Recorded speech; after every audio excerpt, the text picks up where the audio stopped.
Actually কল্পনা, তুমি সত্যি কথা বলো তো, তুমি শ্বশুরকে দেখতে গেছিলে নাকি ভিউজ কামাতে গেছিলে?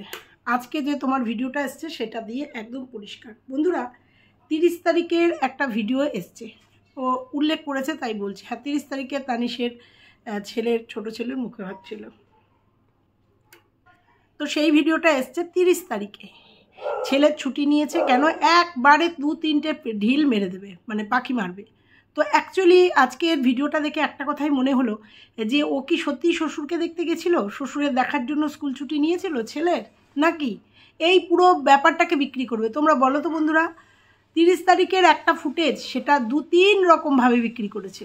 প্রথম দিন একবার দিয়েছে 8 মিনিটের ভিডিও, কালকে রাত্রিরে দিয়েছে 5 মিনিটের ভিডিও, আজকে সকালে এসছে 14 মিনিটের ভিডিও। তাহলে ভাবতে পারো, একটা ভিডিও ক্যাপচার করে, একটা ভিডিও শ্যুট করে, সেই শ্যুটকে পার্ট করে ও সোশ্যাল মিডিয়াতে দিয়েছে।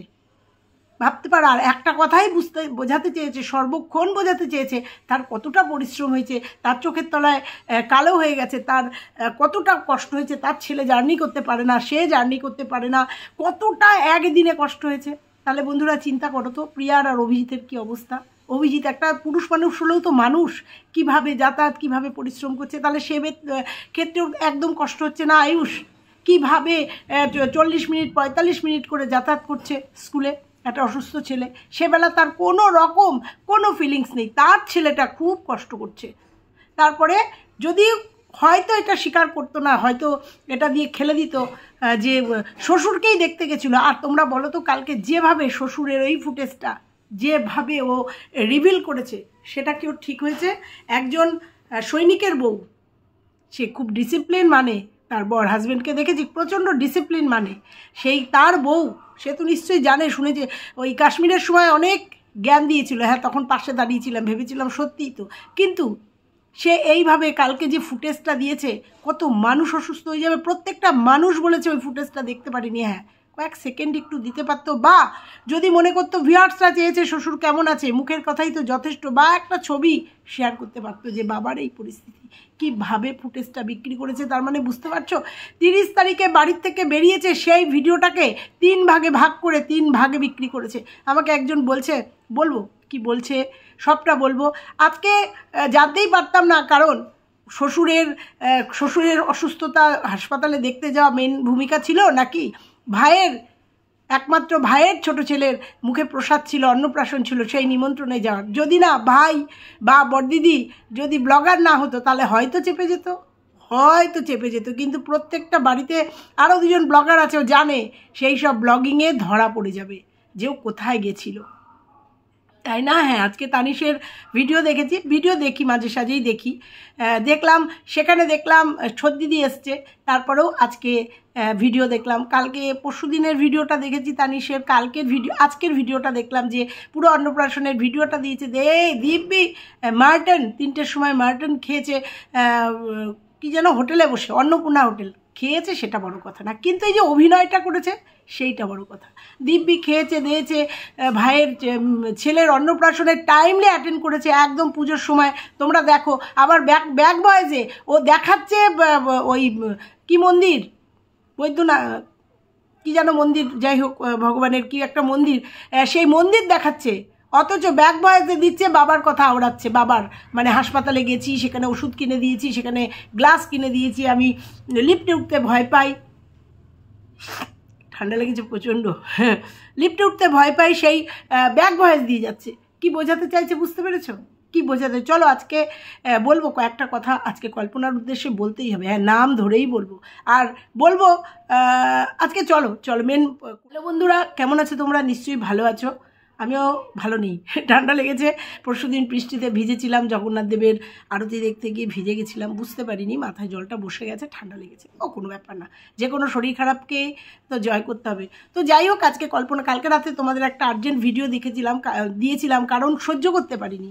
ওরকম একটা রুগীর ওই রকম ক্লিপিং তুলে দিয়েছে, সহ্য করতে পারিনি। দেখো প্রিয়াও গেছে, প্রিয়াও যদি মনে করতো ওই ক্লিপিংটা তুলবো, বা তুলেছে, বা বাবার একটা ছবি তুলেছে, সে কি শেয়ার করেছে? তার মনে হয়নি যে এই সময় এই ক্লিপিংটা আমাকে বিক্রি করতে হবে। অহরহ যাচ্ছে, বাবাকে দেখতে যাচ্ছে, অহরহ ঢুকছে বেরোচ্ছে। অভি তো যাচ্ছে 2বার 3বার, কারণ প্রিয়ার ওই কোলের শিশুটাকে রেখে ওর পক্ষে সম্ভব না। হ্যাঁ, আজকে যদি ওই পুচকিটা আরেকটু বড় হতো, 6 মাস 1 বছরের হতো, তাহলে দেখতাম প্রিয়ার অভি অল্টারনেট করে যাচ্ছে, অভির এতটা কষ্ট হতো না। কিন্তু ও একদমই দুধের শিশু, একদমই দুধের শিশু, তবুও তাকে রেখে ও গেছে। ও পারতো না, অভি পারতো না, যেহেতু ব্লগিং করে, ওর ভিউয়ার্সদের প্রতি ওর দায়বদ্ধতা নেই। ওর শ্বশুর বাবা কেমন আছে, কারণ বাবা কেমন আছে ওদের মুখের কথাতেই যথেষ্ট।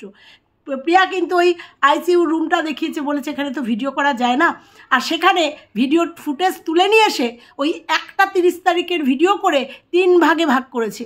ভাবতে পারো, একবার আপডেট দিয়েছে ফ্ল্যাটে বসে আরাম করে আপডেট দিয়েছে, বাবাকে দেখতে গেছিলাম, তারপরে আপডেট দিয়েছে বাবার ফুটেজটা বিক্রি করেছে ওই রকম। আজকে আপডেট দিয়েছে বাবাকে দেখতে যাওয়া কতটা কষ্ট হয়েছে, হেঁটে হেঁটে যেতে, তারপরে সেখান থেকে গাড়িতে কতটা কষ্ট হয়েছে, ছেলের কতটা কষ্ট হয়েছে সেটা দিয়েছে, বাবাকে কি কিনে দিয়েছে। তারপরে আজকে দিয়েছে ভাইয়ের অন্নপ্রাশনে গেছিলো, কিন্তু ওখানকার কোনো ভয়েস দিতে পারিনি। ও যখন ঢুকছে তোমরা দেখো তো প্রত্যেকের মুখে কত হাসি, মানে ও ক্যামেরার এপাশ থেকে ও নিশ্চয়ই কিছু বলছে, আর যার জন্য সবাই তাকিয়ে হাসছে, প্রত্যেকে তাকিয়ে, আর ও ভয়েস দিয়ে যাচ্ছে। যেতেই পারে, হ্যাঁ, বাড়িতে অনুষ্ঠান থাকলে যেতেই পারে। আমাদের প্রিয়াও গেছে বাড়িতে, পুজোতে অ্যাটেন্ড করতে পারিনি, কিন্তু পুজোর সময় গেছে, গেছে।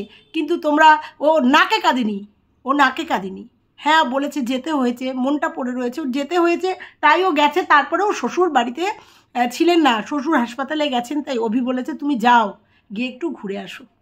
আর এই দেখো, ব্যাক ভয়েস দিতে হয়েছে। শুধু তাই না, এমন একটা ভাব করেছে যে শ্বশুরের জন্যই ছুটি নিয়েছে, ছেলের ছুটি। শুনলাম মিতুর মুখে, ছেলে খুব ভালো একটা জায়গায় পড়াশোনা করে। আমি বুঝি না যে কোন স্কুল, যে স্কুলে এমার্জেন্সি ঠাকুরদাদা হাসপাতালে ভর্তি, সেখানে ছুটি অ্যালাউ করে না, কোন স্কুল আমি বুঝি না।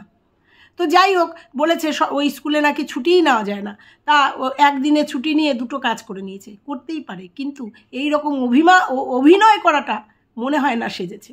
এইরকম অভিনয় করাটা বারবার বাবার জন্য খুব ফিলিংস হচ্ছে। অথচ তারপরেও একটা কথা বলি, যখন তুমি বেরিয়েছো তখন তুমি জানো যে একটা বাচ্চার অন্নপ্রাশনে তুমি যাবে, তুমি একটা ব্যাগে করে তোমার একটা জামা ক্যারি করতে পারো নি, তোমার বা বিমানের একটা জামা ক্যারি করতে পারো নি, যে তুমি ওখান থেকে যাবে একটা অনুষ্ঠান বাড়িতে, সেখানে গিয়ে একটু, যেহেতু হাসপাতাল থেকে যাবে, আর তুমি রীতিমতো ঢুকেছো, রীতিমতো আইসিইউ রুমে ঢুকেছো, তোমার শ্বশুরের পায়ে হাত দিয়েছো, পা টিপে দিয়েছো, দেখা গেছে। তারপরেও ওখান থেকে গিয়ে কি করে একটা বাচ্চার অন্নপ্রাশনে গিয়ে কি করে ওই পোশাকে দিব্যি থাকলে, দিব্যি খাওয়া দাওয়া করলে? একটা পোশাক তুমি ক্যারি করতে পারোনি, তুমি তো জানতে যে হাসপাতাল থেকে তোমাকে ওখানে যেতে হবে, একটা পোশাক তুমি ক্যারি করতে পারোনি, তোমার একটা ছেলের একটা। তারপরেও দেখেছি ওই পোশাকেই তুমি ছোট্ট বাচ্চাটাকে, সোনাটাকে তুমি কোলে নিয়েছো। এটা মনে হয়নি যে তুমি অন্যায় করেছো একটা বাচ্চার সাথে? কারণ এখন চতুর্দিকে আবার করোনার একটা প্রভাব দেখা দিয়েছে, তাছাড়াও একটা দুধের শিশু, তুমি হাসপাতাল থেকে গিয়ে কি করে ওই পোশাকেই থাকলে, কি করে ওই পোশাকেই বাচ্চাটাকে কোলে নিলে, কি করেই ওই পোশাকেই তুমি খাওয়া দাওয়া করলে? তোমার বন্যা এত ডিসিপ্লিন কি করে করলে? একটা ব্যাগে একটা জামা, একজন দুজনের জামা ক্যারি করা কি খুব কষ্ট বলো? দুজনের 2টো জামা ক্যারি করতে খুব কষ্ট। যখন তুমি এক ঢিলে 2 পাখি মারতেই বেরিয়েছো, এক ছুটিতে তুমি 2টো কাজ করতেই বেরিয়েছো, তখন তুমি একটা জামা ক্যারি করতে পারো নি? তুমি আবার ডিসিপ্লিন শেখাও, তুমি আবার কর্তব্য শেখাও তুমি। অথচ দেখছি যখন না, অবাক হয়ে যাচ্ছি। তুমি খাচ্ছ দাচ্ছ দিব্যি করেছো, যখন ফিরছো তখন বলছো তুমি খুব টায়ার্ড। হ্যাঁ, একদিনে যদি তুমি 2টো প্রোগ্রাম অ্যাটেন্ড করো। আর বন্ধুরা, তোমরা এবার একটু বোঝো তো, যে ও 10টায় বেরিয়েছে, 1.5 ঘন্টার জার্নি, 12টায় পৌঁছেছে শ্বশুরের কাছে, 12টায় পৌঁছেছে। তারপরে এখানে দেখিয়েছে ওর ভাইয়ের বাড়িতে 3টের সময় খাওয়া দাওয়া, কারণ মিতু বলছে 3টে বেজে গেছে, এখন আমরা হোটেলে খেতে বসছি। 3টে, তার মানে 12টায় যদি ও শ্বশুরের কাছে পৌঁছায়, তারপরে আবার ওর 1.5 ঘন্টা লেগেছে আসতে, 1টা 1.5টা 2টোর মধ্যে আবার পৌঁছে গেছে এখানে, তাহলে শ্বশুরের কাছে কতক্ষণ ছিল? বুঝতে পেরেছো? এবার তোমরা একটু ক্যালকুলেশন করে নাও, যে ও যদি 12টায় ওখানে পৌঁছায়, তারপরে আবার 3টের সময় খেতে বসে, তার আগে মন্দিরে কিন্তু অলরেডি ঢুকে গেছে। যখন মন্দিরে প্রসাদের অনুষ্ঠান হচ্ছে, তখন কিন্তু অলরেডি ও মন্দিরে ঢুকে গেছে। ওর ভিডিও ফুটেজ দেখে আজকে বোঝা গেছে। লুকাতে পারেনি, ও জানে যে দুজন ব্লগার আছে, আমি যদি অ্যাভয়েড করে আমি যদি মিথ্যে কথা বলি বা আমি যদি নাও বলি তাহলে ধরা পড়ে যাবে আমার দিদির ব্লগে বা আমার ভাইয়ের ব্লগে ধরা পড়ে যাবে যে আমি হাসপাতাল থেকে ভাইয়ের ছেলের অন্নপ্রাশনে অ্যাটেন্ড করেছিলাম, তাই না? কারণ ওরাও ডেট টেট সব বলে দিয়েছে, ওও ডেট টেট বলে দিয়েছে, তাই না? তাহলে বুঝতে পারছো, শুধু শ্বশুরের কাছে গেছিল ফুটেজটা তোলার জন্য, ওই ফুটেজটা তোলা আর ওই যে ওষুধটা কিনে ওই একটা ছেলের হাতে দেওয়া, এইটুকুর জন্য ও শ্বশুরের সঙ্গে কাছে গিয়ে প্রচুর কাজ করে এসছে। বুঝতে পেরেছো? ওই যতটুকু ফুটেজ তোমরা দেখেছো ততটুকুই ও শ্বশুরের কাছে ছিল। হিসাব তাই বলছে, কারণ ওর উদ্দেশ্যই ছিল ওর ভাইয়ের ছোট ছেলের অন্নপ্রাশন। এটা হতেই পারে, কিন্তু এটা ডিক্লেয়ার দিলে কি হতো? সব থেকে বড় কথা, এত নাটক করার কিছু ছিল না। এত পরিশ্রান্ত, এত অসুস্থ হয়ে পড়ছে, চোখের তলায় কালি পড়ে গেছে, নিতে পারছে না। দেখো বন্ধুরা, বন্ধুরা দেখে কি করবে? তোমার বাড়িতে এরকম একটা সমস্যা হয়েছে, তোমার শ্বশুর অসুস্থ, তোমার চোখে মুখে কালি পড়তেই পারে, বন্ধুরা দেখে কি করবে? বন্ধুরা বলবে আহারে উহুরে, বলবে? তারপরেও তোমরা তাহলে এবার ক্যালকুলেশন করে নাও যে কতটুকু টাইম ওর হাসপাতালে ছিল। বুঝতে পেরেছো? ও ওর শ্বশুরের পাশে থাকার থেকে ও ফুটেজ আনার জন্য গেছিল, কারণ পাবলিককে দেখাতে হবে যে ও, না হলে ও যদি শুধুই অন্নপ্রাশনে যেত তাহলে লোকে কথা বলতো, কথা শোনাতোই, স্বাভাবিক কথা যে তোমার শ্বশুর হাসপাতালে এরকম পরিস্থিতিতে রয়েছে আর তুমি কি করে অন্নপ্রাশনে গেলে। ওই জন্য ও এক ঢিলে দুই পাখি মেরে দিয়েছে। সকালবেলা হাসপাতালে গেছে, বুড়ি ছোঁয়া দিয়ে ও বাপের বাড়িতে ঢুকে গেছে। সেই জন্য ওই একটা ভিডিওকে 3টে ভাগে ভাগ করেছে, আর আজকের ভিডিওটায় দিয়েছে যে ও অন্নপ্রাশনে গেছে আর ব্যাক ভয়েস দিয়েছে। বুঝতে পেরেছো? চালাক হওয়া ভালো, কালকেও বলেছি চালাকি করা ভালো না। আর সেখানে আমাদের প্রিয়াকে দেখছি এত বড় একটা প্রমোশনাল ভিডিও পেয়েছিল, মানে অফার পেয়েছিল, কলকাতায় টিকিট কেটেছিল। আমি বলেছিলাম প্রিয়া এই সময় আসার কোনো দরকার নেই, কারণ বলা তো যায় না, ভালো মন্দ কিছু একটা হয়ে গেলে সারা জীবন তোমাকে কথা শুনতে হবে। কথা শোনানোর জন্য তোমার বাড়িতে একজন মক্ষী রানী রয়েছেন। প্রিয়া খুব বুদ্ধিমতির কাজ করেছে, ক্যান্সেল করে দিয়েছে। আমি বলে গেছিলাম যে তুমি যদি সৎ থাকো, তোমার কাজকর্ম যদি ভালো থাকে, আবার তুমি এই অফার প্রচুর পাবে। কিন্তু আজকে শ্বশুরের এই সময় তোমার পাশে থাকা দরকার, সবথেকে বড় কথা অভিজিতের পাশে থাকা দরকার এই সময়টায়। সেই জন্য তুমি ক্যান্সেল করে দাও। তো কালকের ভিডিওতেই দেখেছিলাম যে টিকিটটাও ক্যান্সেল করেছো। অনেকেই বলছো তোমরা প্রিয়া তুমি ফ্ল্যাটে চলে যাও, এত সহজ নয় যে শ্বশুর তো হাসপাতালে রয়েছে, তুমি ফ্ল্যাটে চলে যাও। তোমরা প্রিয়ার এইভাবে কষ্ট করা দেখে হয়তো বলছো, হ্যাঁ চোখে দেখা যায় না প্রিয়ার কষ্ট, চোখে দেখা যায় না ওর পরিশ্রম। আজকে ছোট বাচ্চাটা যদি একটু বড় হতো তাও এতটা পরিশ্রম হতো না। সর্বোপরি একটা কাজের লোক পাওয়া যাচ্ছে না। অনেকেই বলছো ফ্ল্যাটে চলে যাও, অন্তত আয়ুষের স্কুলটা সুবিধা হবে, কারণ এখন ওই ঠাকুমা আছে, ঠাকুমার কাছে ছোট বাচ্চাটাকে রেখেও স্কুলে দেওয়া নেওয়া করতে পারবে, আর এদিকে অভিজিৎ বাবাকে দেখতে পারবে। যতটা আমরা বলতে পারি না ততটা সহজ নয়, কারণ আবার এই জিনিসপত্র নিয়ে ফ্ল্যাটে যাওয়া, ফ্ল্যাটটা ছেড়ে দিয়েছে কিনা আমি বলতে পারবো না, আদৌ ছেড়ে দিয়েছে না এখনও আছে। ফ্ল্যাটে যাওয়া অত সহজ নয়, আর ফ্ল্যাটে গিয়ে একটা পুরুষ ছাড়া ওইটুকু দুটো বাচ্চাকে নিয়ে থাকা সম্ভব নয়। বোঝাতে পারছি? আবার জিনিসপত্র টানা হেঁচড়া করা সম্ভব না। সর্বোপরি অভিজিৎ এখানে একা থাকবে, তারও রান্নাবান্না ধরে নিলাম, তার রান্নাবান্না সে সেদ্ধ পোড়া করে অভিজিৎও পারে খেলো, কিন্তু দিনের শেষে যখন এসে একটা মনের কথা বলারও শেয়ার করারও লোক চাই, ঠিক আছে? অভিজিৎও এই যে দৌড়াদৌড়ি করছে, তার মধ্যে যখন বাবাকে দেখে আসছে, বাবাকে দেখে তো মন খারাপ হচ্ছে, এসে বউয়ের সাথে এই যে কালকে দেখলে তোমরা মনের কথা অনেক কথা শেয়ার করেছে, এগুলোরও পুরুষ মানুষের দরকার। একটা বউ সহধর্মিণী, তার অনেক ডিউটি আছে। এই যে সারাদিনের বাদে এই যে এসে একটু মনের কথা, বাবা কেমন আছে আপডেট দেওয়া, বা এই যে মনের একটু এইগুলো শেয়ার করা, এটারও দরকার আছে। হ্যাঁ, এখন কষ্টটা যেহেতু হাসপাতালে রয়েছেন উনি, এখন হয়তো প্রিয়ার একটু কষ্টটা কম হচ্ছে, তারপরেও একজন হেল্পিং হ্যান্ড পেয়েছে বাচ্চাটাকে ধরার, এইভাবেই চলুক। তবে একটা কথা বলবো যে আজকে প্রিয়া বলছিল, মানে গতকালকের ভিডিও দেখে বলছিল যে দাদাভাই থাকলে এতটা কষ্ট হতো না, কারণ দুই ভাই মিলে অল্টারনেট করে যাতায়াত করতো। তাছাড়াও তো অভিজিতের তো আর সরকারি পয়সা না যে অভিজিতের মাস গেলেই একটা টাকা ঢুকে যাবে, সেই জন্য ওকেও কম বেশি ব্র্যান্ড প্রমোশন করতে হচ্ছে, বা ওই যে ছোটো ছোটো রিলস যদিও এখন করছে না, কিন্তু ওই যে প্রিয়াকে কালকে দেখলাম ব্র্যান্ড প্রমোশনের একটা সিসি ক্রিমের, ল্যাকমি সিসি ক্রিমের একটা ব্র্যান্ড প্রমোশন ওকে তো করতে হবে, বাধ্যতামূলক করতে হবে, তাই একটা দেখলাম করলো। আজকে যদি ওর দাদাভাই এখানে থাকতো তাহলে অল্টারনেট করে হয়তো এত কষ্ট হতো না, হয়তো দিদিভাইও এত লেকচার মারতে পারতো না। বসে বসে ফ্ল্যাটে বসে বসে একটা ভিডিও ফুটেজ নিয়ে এসে মানে বা শ্বশুরের ওই ফুটেজগুলো মনে হয় শেষ হয়ে গেছে, স্টকের ফুটেজগুলো শেষ হয়ে গেছে জন্য দৌড়াতে গেছে হাসপাতালে একটা ফুটেজ আনার জন্য, এবং সেটাকে 3 দিন মোটামুটি খাইয়ে দিয়েছে পাবলিককে। ওই জন্য দিদিভাই হয়তো এত লেকচার মারতে পারতো না। কিন্তু আমার একটা প্রশ্ন থেকে গেল সবার কাছে, সব ভিউয়ার্সদের কাছে। আমি শুনেছি যারা চাকরি করে সেন্ট্রাল গভর্নমেন্ট বা এই যে চাকরি করুক না কেন, বিশেষ করে ডিফেন্সে যারা চাকরি করে, আমি শুনেছি ওয়াইফ আর বাবা মা এরা অসুস্থ হলে এরা একটা স্পেশাল ছুটি পায়।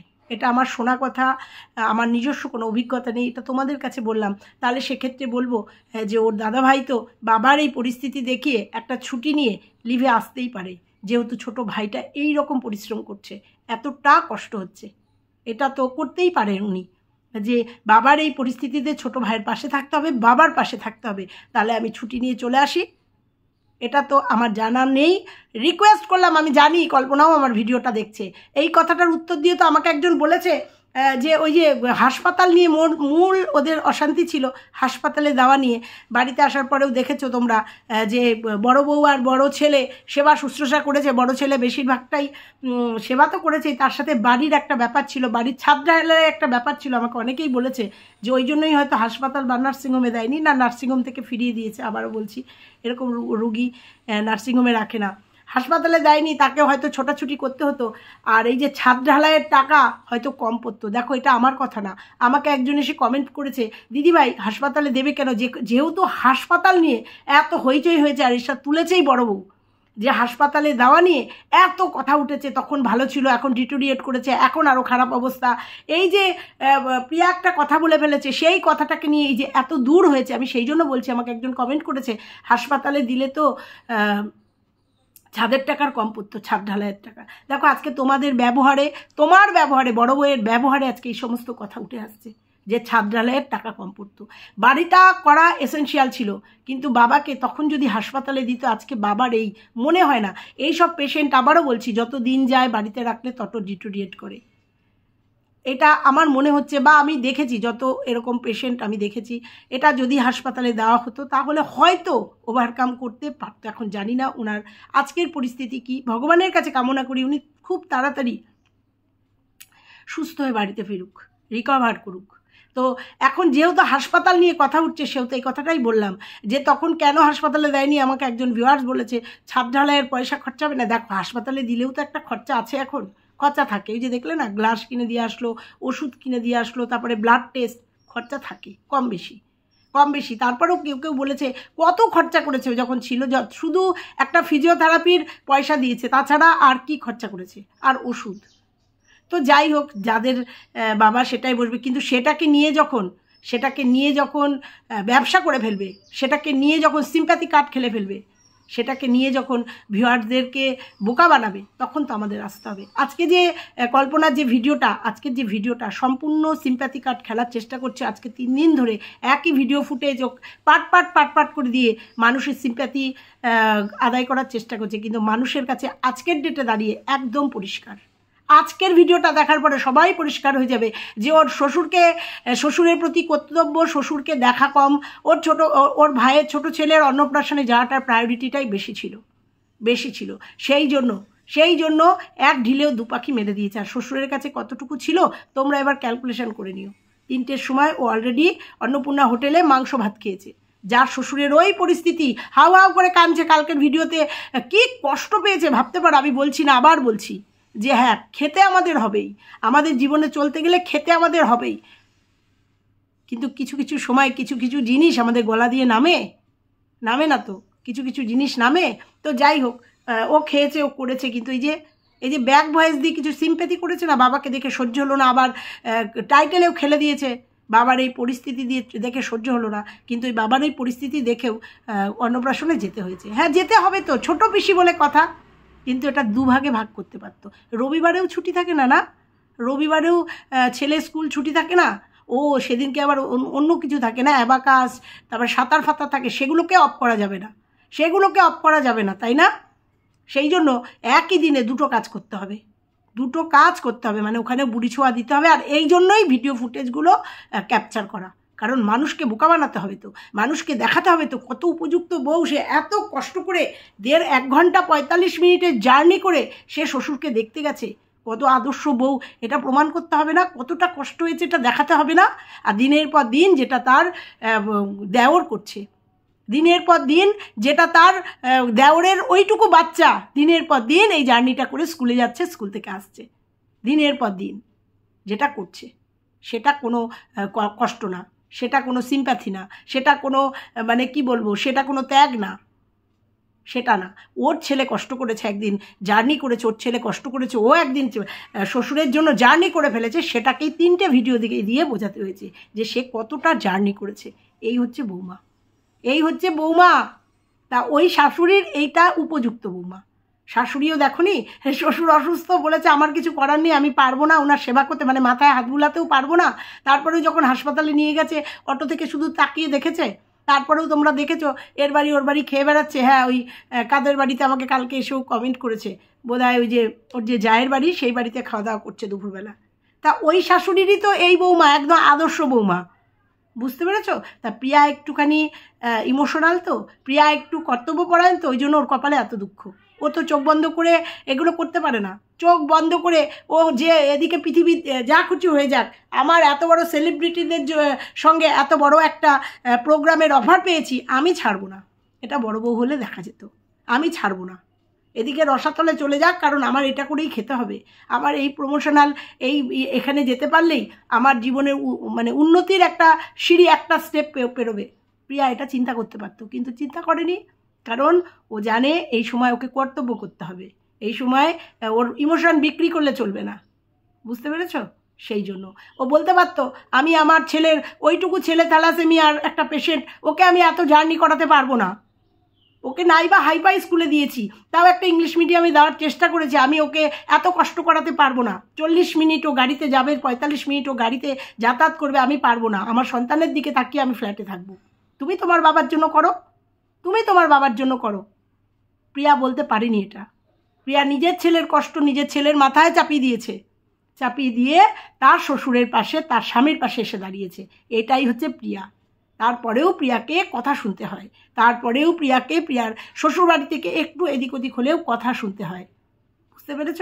কারণ প্রিয়ার স্বামী তো সরকারি চাকরি করে না, না, প্রিয়া তো নাটক করতে পারে না, না, প্রিয়ার চামড়া তো কটা না, ধলা না। ওই জন্য প্রিয়াকে, হ্যাঁ প্রিয়া বলবে তুমি বলনি, বলেছি, অন্যায় দেখেছি বলেছি, তারপরে তাই বলে ওর যখন ও দেখবো যখন ঠিকঠাক কাজ করছে, সব ঠিক করছে, তখন যে ওর ঠিকগুলো বলবো না, সেটা আমি নই। যখন কল্পনার ঠিক দেখেছি, যখন সেবা দেখেছি, সম্পূর্ণ বলে গেছি, কিন্তু সেটা যে সম্পূর্ণ মেকি ছিল, সম্পূর্ণ সোয়াব ছিল, সম্পূর্ণ স্বামীকে দেখানোর বা ভিউয়ার্সদের দেখানোর একটা সোয়াব ছিল, সেটা বুঝিনি। সেটা আজকের ডেটে পরিষ্কার। না হলে ওই রকম একটা ভিডিও, ওই রকম একটা রুগীর ভিডিও ও পাবলিক সোশ্যাল মিডিয়াতে, সোশ্যাল প্ল্যাটফর্মে পাবলিক করতে পারতো না 1% যদি শ্বশুরকে ভালোবাসতো। ওই রকম একটা ভিডিও ওই রকম ক্যাপচার করতে পারতো না। ওনাকে খুব কষ্ট হচ্ছে, যেখানে তোমাদের আমি প্রমাণ করে দিলাম ও যতটুকু ছিল ততটুকু টাইমে ভিডিও করেছে, আর কত বড় অন্যায়ভাবে ভিডিও করেছে। আইসিসিইউ এর ভিতরে এইভাবে ভিডিও করা যায় না। যদি চুরি করে থাকে তাহলেও অন্যায় করেছে, আর যদি এমনি করে থাকে তাহলেও অন্যায় করেছে। আমি আবার শেষে বলে যাব, অভিজিৎ এর বিষয়ে একটা স্টেপ নাও না। আমি আইনি কোনো স্টেপের কথা বলিনি, এই যে অন্যায়টা করেছে সেই অন্যায়ের বিরুদ্ধে একটা স্টেপ নাও, একটা কড়া পদক্ষেপ নাও। অন্তত হাসপাতালের কর্তৃপক্ষকে বলো যে আপনাদের এইভাবে কেন ভিডিও, আপনাদের ফোন অ্যালাউ হলো কী করে ভিতরে, বা আপনাদের এখান থেকে ভিডিও, আমার বাবার ভিডিও ফুটেজ এইভাবে রিভিল হলো কী করে।